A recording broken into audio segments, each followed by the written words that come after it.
In this video, we're going to learn about function notation. So what is function notation? Why do we even use it? Function notation is a way that we name functions because it makes it for easier reference. So instead of just having like y equals this function and y equals this function, if we give our functions a name, then we can just say function f or function g. So function notation actually is this, looks like this, f parentheses x parentheses. We say this right here, this is called f of x, okay, and this would be function f. It means the exact same thing as y. So I came up with just a couple examples so you can kind of get an idea of how this works. So if I'm looking here, I wrote the equation of a line right here. Instead of writing y equals mx plus b, I can write f of x equals mx plus b. I can write the equation of a line. So again, you say this, f of x, all right? And this function's name is function f. It doesn't have to be f. F is usually the one that's chosen first. Why would you choose f? Because f stands for function, or function starts with f rather. But you can choose G, you can choose H, you can choose really any letter of the alphabet. So over here, I could write a different function. G of x is equal to mx plus b. This function would be named G, and this function would be named f. So if I come down here, I wrote out my equation, y equals 2x minus 5. I can name this function f and instead say f of x equals 2x minus 5. These two things mean the same thing. It's the same function here. I just gave it a name f here. Okay? Over here, on this function, y equals 1/3 x plus 6, I rewrote it and named this function g of x, or function g. G of x is equal to 1/3 x plus 6. So these two functions are exactly the same because the mx plus b, these are the same. The only thing that's different is my y now became g of x. They're equal to each other. So why else is function notation useful? We use function notation to write out shortcuts. I write shorthand for evaluating an expression. So we learned when we evaluate an expression, I could give you this problem. In the equation y equals 2x minus 3, find y when x equals 5. We can shorthand write that, like write it as a shortcut, not as much writing. Mathematicians don't like to write a lot of words, they like to use a lot of symbols.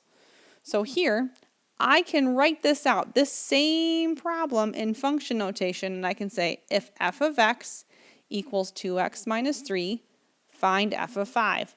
That means, over here you'll say when x is equal to 5, if I look at this function notation, see here how I have an x, and here how I have a 5.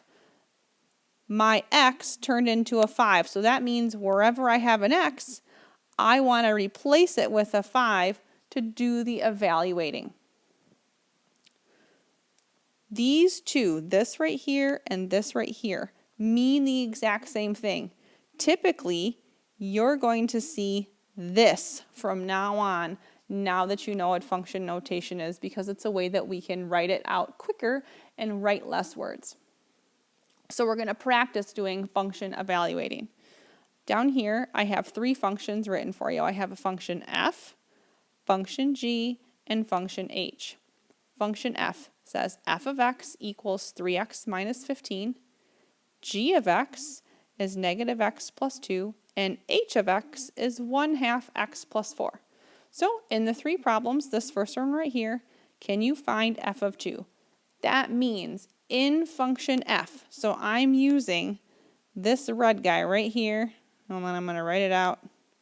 So in my function f, f of x equals 3x minus 15, wherever I have an x, I'm going to replace it with a 2, plug in the number, and see what I get. So this looks like this. So I'm going to write f of 2 equals, and I like to write out my skeleton even, like this.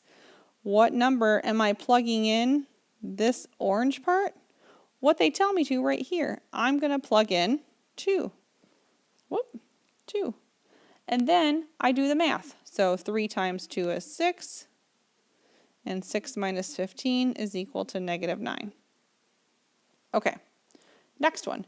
G of -6. So that means I'm going to take my function g, which is here, g of x, I'll write it out, g of x equals -x plus 2. And wherever I have an x, I'm going to replace it with a -6. So I'm going to write this out. G of -6 equals negative. I'm going to use my skeleton, plus 2. What am I filling in for x here? I'm plugging in -6. -6. Okay, then I do the math using order of operations. Remember, this is a -1. -1 times -6 is 6, and 6 plus 2 is equal to 8. So G of -6 equals 8. Now, I didn't tell you this last time, but you can actually write an ordered pair out of this. So when I plug in, they're telling me here, my x value is -6. When I solve and plug it in, I get this value, which actually represents my y value. So this gives me an ordered pair, -6, 8. I can come back up to f and I can say the same thing. What's my ordered pair for f?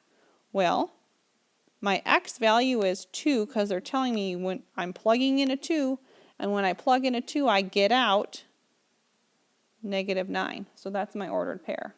Let's try the last one. This says h of 10. So I have to go back up here and I have to find my function h.